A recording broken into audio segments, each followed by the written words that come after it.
Hello મિત્રો, જય શ્રી કૃષ્ણ, જય માતાજી। કેમ છો બધા? હોપ કે બધા મજામાં જશો। તો આજે હું તમને બતાવીશ આઈસ્ક્રીમ ઘરે કઈ રીતે બનાવાય ઈ। તો મારી આગળ છે ચોકલેટનું મિક્સ પેકેટ આવે છે પ્રી આઈસ્ક્રીમનું ઈ। તો જો કેટલું સરસ બને છે અને તમે જરૂરથી એકવાર ટ્રાય કરજો। તો ચાલો આપણે બનાવીએ આઈસ્ક્રીમ અને બાળકોને પણ તમે ઘરે બનાવી અને ખવડાવી શકો છો। તો મેં અહીંયા લીધું છે ચોકલેટનું આઈસ્ક્રીમ મિક્સ છે, જે પેકેટમાં તૈયાર રેડીમેડ બધું આવે જ છે, અને એ છે સ્વીટ સ્પૂનનું। તો આની અંદર તમારે ખાંડ કે કોઈ પણ કોર્નફ્લોર કે કોઈ પણ વસ્તુ એડ કરવાની નથી, બધું મિક્સમાં આખા પેકેટની અંદર આવે છે અને પાછળ એની બધી ડિટેલ્સ લખેલી છે કઈ રીતે બનાવવાનું છે ઈ। તો એના માટે મેં લીધું છે અહીંયા 1/2 લીટર દૂધ લીધું છે। 1/2 લીટર દૂધની અંદર આપણે આખું પેકેટ એડ કરી અને બનાવવાનું છે। તો આ વાસણની અંદર આપણે બનાવવાના છીએ। તો ચાલો સ્ટાર્ટ કરીએ બનાવવાનું। તો એક ગેસ ચાલુ કરી અને એની ઉપર આપણે વાસણ મૂકી દીધું છે હલવાઈ, જેની અંદર આરામથી આપણે બનાવી શકશું। અને એની અંદર હવે આપણે એડ કરશું આપણે જે દૂધ લીધું છે ઈ। તો 1/2 લીટર માપ કરીને દૂધ લેવાનું છે, વધારે કે ઓછું થશે તો આપણા આઈસ્ક્રીમનું સ્ટ્રક્ચર જે આપણે જોઈએ છે એ નહીં આવે। તો આપણે દૂધ ગરમ થવા માટે મૂકી દઈએ છીએ અને થોડું હલકું એવું ગરમ થશે દૂધ એટલે એને આપણે હલાવશું અને એને નીચે બેસી ન જાય એનું ખાસ ધ્યાન રાખવાનું છે, જેથી કરીને આપણે એને વારે વારે હલાવતા રહેવું પડશે। અને થોડું એવું આપણું દૂધ ગરમ થઈ જશે એટલે આપણે એની અંદર આ પાવડર જે છે મિક્સ આઈસ્ક્રીમનું એ આપણે એને એડ કરી દેવાનું છે। તો આ રીતે આપણે એને આખા પેકેટને 1/2 લીટર દૂધની અંદર એડ કરી અને પછી એને ગાંઠા કે ના રહે એ રીતે એકદમ મિક્સ કરી દેવાનું છે, હલાવીને પ્રોપર રીતે। તો આપણે આરામથી ધીમો ગેસ રાખી અને હલાવશું, જેથી કરીને એના બધા જ ગાંઠા છે એમાં ઓગળી જાય, એક પણ ગાંઠ રહે નહીં એટલા માટે। અને આને આપણે એક ઉભરો આવે ત્યાં સુધી ગરમ થવા દેવાનું છે। તો આપણા બધા જ જો ગાંઠા ઓગળી ગયા છે અને પાવડર એકદમ સરસ રીતે દૂધની અંદર મિક્સ થઈ ગયો છે। તો હવે આને આપણે એકવાર ઉફાણે આવી જાય, ઉભરો આવી જાય ત્યાં સુધી એને આપણે ગરમ કરી લઈએ। તો તમે જોઈ શકો છો મારા દૂધને ઉભરો આવવાની તૈયારીમાં જ છે। તો એકદમ મસ્ત દૂધ આપણું પ્રોપર ઉકળી ગયું છે અને ત્યાં સુધી આપણે હલાવતું રહેવાનું છે, એટલે જેથી કરીને નીચે બેસે નહીં। તો જો સારી રીતે આપણું દૂધ ઉકળી ગયું છે। હવે આપણે ગેસને કરી દેવાનો છે ધીમો, જેથી કરીને આપણું નીચે પાવડરનો જે હોય એ નીચે ચોટે નહીં એટલા માટે। તો મસ્ત જો ઉફાણે આવી ગયું છે અને આપણે હલાવતા રહેવાનું છે। અને આપણે ઉફાણે આવી જાય એકવાર દૂધ પછી ગેસ ધીમો કરી અને એને આપણે 2 મિનિટ માટે જ હલાવવાનું છે, પછી એને આપણે નીચે ઉતારી લેવાનું છે। તો 2 મિનિટ હલાવી અને હવે આપણે એને નીચે ઉતારી લઈએ છીએ। અને હવે આને આપણે રૂમ ટેમ્પરેચર ઉપર એટલે કે એકદમ ઠંડુ પડી જાય ત્યાં સુધી વારે વારે હલાવતું રહેવાનું છે, કે જેથી કરીને ઉપર તર ના વળે। અને આપણું આ જે મિક્સચર છે એકદમ ઠંડુ થઈ જાય ત્યાર પછી જ આપણે એને એડ કરવાનું છે ડબ્બાની અંદર। તો ચાલો ફ્રેન્ડ્સ, જો આપણે જે મિક્સ તૈયાર કર્યું હતું ચોકલેટ આઈસ્ક્રીમનું, તો એકદમ મસ્ત રૂમ ટેમ્પરેચર ઉપર ઠરી ગયું છે અને જો ઘટ પણ થઈ ગયું છે। તો હવે આને આપણે એક એરટાઈટ ડબ્બાની અંદર ભરી અને મૂકી દેવાનું છે ફ્રીઝરની અંદર। તો એના માટે જો આપણે અહીંયા છે ને, મારી પાસે આ એરટાઈટ ડબ્બો છે તો એ મેં લઈ લીધો છે। તો જો આની અંદર હવે આપણે મિક્સચરને એડ કરી દઈએ આમાં, અને પછી આપણે એને 2 થી 3 કલાક માટે ફ્રીઝરમાં મૂકવાનું છે। તો તમે જોઈ શકો છો, જો આ રીતના મેં કંઈક એડ કરી દીધું છે એકદમ મસ્ત। તો આની અંદર જો તમારે ચોકો ચિપ્સ હોય તો ગાર્નિશ કરવા માટે આમાં એડ કરી શકો છો, અથવા તો ચોકલેટના ટુકડા, હું તમને બતાવીશ આની અંદર શું એડ કરું છું એ, અથવા તમે ડ્રાયફ્રૂટ પણ એડ કરી શકો છો। પણ હજી આને આપણે 2 થી 3 કલાક ફ્રીઝરમાં રાખી અને પછી પાછું બ્લેન્ડ કરવાનું છે। તો હું તમને એ બતાવીશ કઈ રીતે કરું છું એ, બન્યા રહેજો વ્લોગની અંદર। અને આપણે આને મસ્ત આવી રીતના મારી પાસે ડબ્બું છે, તો આ ડબ્બાને આ રીતે ફરતી બાજુથી હું પેક કરી દઉં છું। જો આ રીતે આ ટાઈપની જે પેટી આવે છે આ લોકવાળી, એ બહુ સરસ આવે છે। તો જો મેં આ રીતે એને પેક કરી દીધું છે। હવે આને હું ફ્રીઝરની અંદર 2 થી 3 કલાક માટે મૂકી દઉં છું અને પછી તમને આગળ વિડીયોમાં બતાવું છું શું કરવાનું છે એ।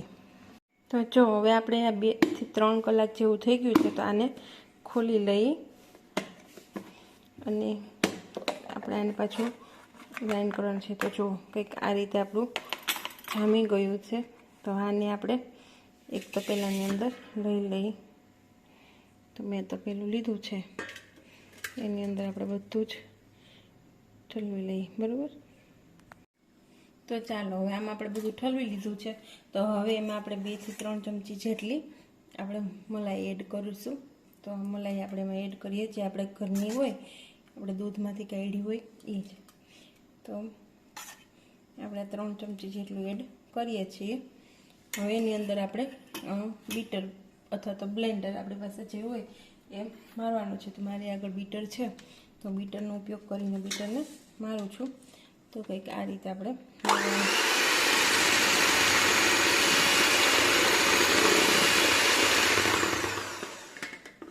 તો જો એકદમ મસ્ત મિક્સ થઈ ગયું છે, પણ જ્યાં સુધી એકદમ ક્રીમી ન થાય ત્યાં સુધી આપણે એને મારવાનું છે.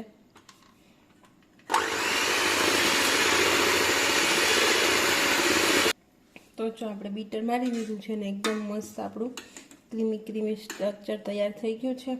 એકદમ મસ્ત ક્રીમીવાળું થઈ ગયું છે. જો આમાં આપણે મલાઈ પણ નાખી હતી. હવે આને આપણે પાછું મોલ્ડમાં લઈ, પેટીમાં લઈ અને 7 થી 8 કલાક માટે એને આપણે પાછું રાખી દેવાનું છે ફ્રીઝરમાં.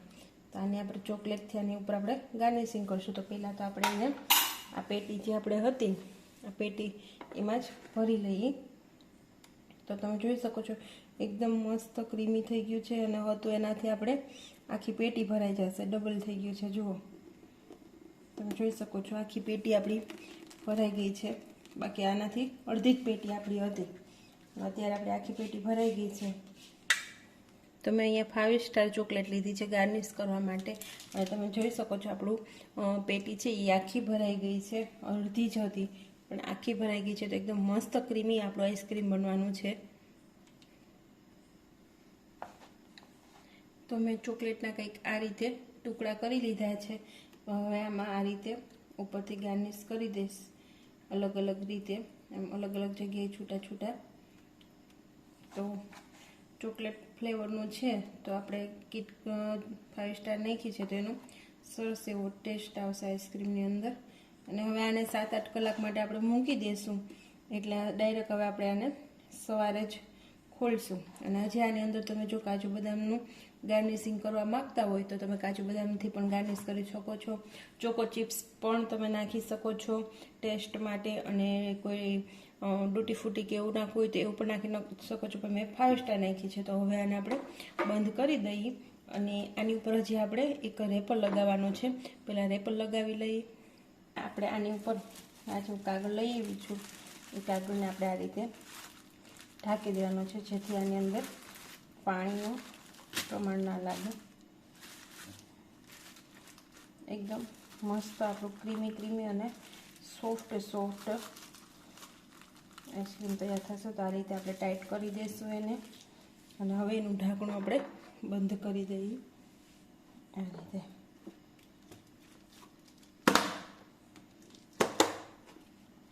તો તૈયાર થઈ ગયું છે. હવે આને 7 થી 8 કલાક માટે આપણે મૂકી દેવાનું છે ફ્રીઝરની અંદર. અને હવે સવારે આને 8 કલાક થઈ જશે, 7 થી 8 કલાક. એટલે હવે સવારે આપણે આને ખોલીશું અને હું તમને બતાવીશ કે આપણું આઈસ્ક્રીમ કેવું બન્યું છે એ. તો તમે જોઈ શકો છો 7-8 કલાક પછી આપણું આઈસ્ક્રીમ બનીને એકદમ મસ્ત રેડી થઈ ગયું છે. તો ચાલો જો હું તમને બતાવું, ખોલી લઉં.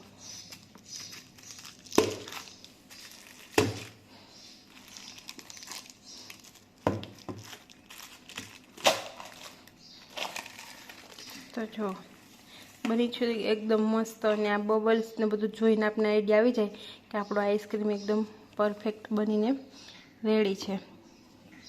તો ચાલો હવે છે ને વાણીને એને ટેસ્ટ કરાવીએ આપણે.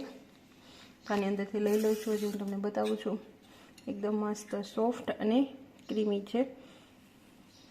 જો છે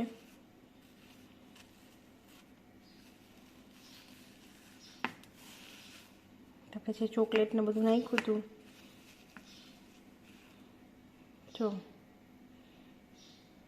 એકદમ મસ્ત ક્રીમી તૈયાર થયું છે. તો ચાલો આપણે એને લઈ લઈએ. ક્રીમ છે અને એને આપણે આ રીતે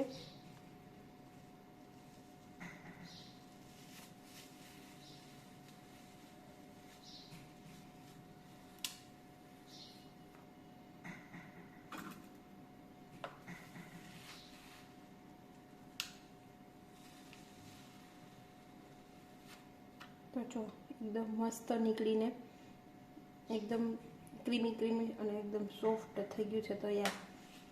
તો આ રીતે આપણે એને ઉખેડીએ તો એકદમ આસાનીથી ઉખડી પણ જાય છે. જુઓ, આ રીતે તમે ઘરે બનાવી અને તમારા બાળકોને ખવડાવી શકો છો અને ખૂબ જ સરસ અને ટેસ્ટમાં તો એકદમ લાજવાબ છે. તો જો એકદમ મસ્ત આપણું આઈસ્ક્રીમ તૈયાર છે. હવે આની અંદર તમે ચોકલેટ સિરપ અથવા તો મલાઈ છે, ક્રીમ છે, ગમે તે તમે આની ઉપર તમે ડેકોરેશન માટે એડ કરી શકો છો. તો આપણે વાણી પાસેથી જાણીએ કેવું બન્યું છે. કેવું બન્યું મમ્મી? મસ્ત લાગ્યું. મસ્ત બન્યું ને? હા. તો પાછું બનાવશું આપણે આવું? હા. આ વખતે બીજી ફ્લેવરમાં બનાવશું. હા. તો ચલો, વાણીને બહુ મસ્ત લાગ્યું છે. તો અત્યારે વાણી ચોકલેટ વાળું છે કે કેવું છે? ચોકલેટ વાળું છે. તો જો વાણી ખાય છે અને બહુ મસ્ત મજા આવી છે ખાવાની. તો તમે પણ આવી રીતે ઘરે આ મિક્સ પેકેટ લઈ અને બનાવી શકો છો. તો આપણે બીજું કંઈ આપણે આગળ ના હોય તો પણ ચાલે. તો બજારની અંદર અવેલેબલ જ છે અલગ અલગ ફ્લેવરના. વેનીલા ના આવે, રોઝ ના આવે, ચોકલેટ ના આવે. તો બનાવી શકો, તમારા બાળકને ખવડાવી શકો છો. તો જરૂરથી ટ્રાય કરજો એકવાર. અને ચલો, હવે મળીએ આપણે નેક્સ્ટ રેસીપી સાથે, નવા વ્લોગની સાથે. તો ત્યાં સુધી બધાને bye bye, take care and જય શ્રી કૃષ્ણ.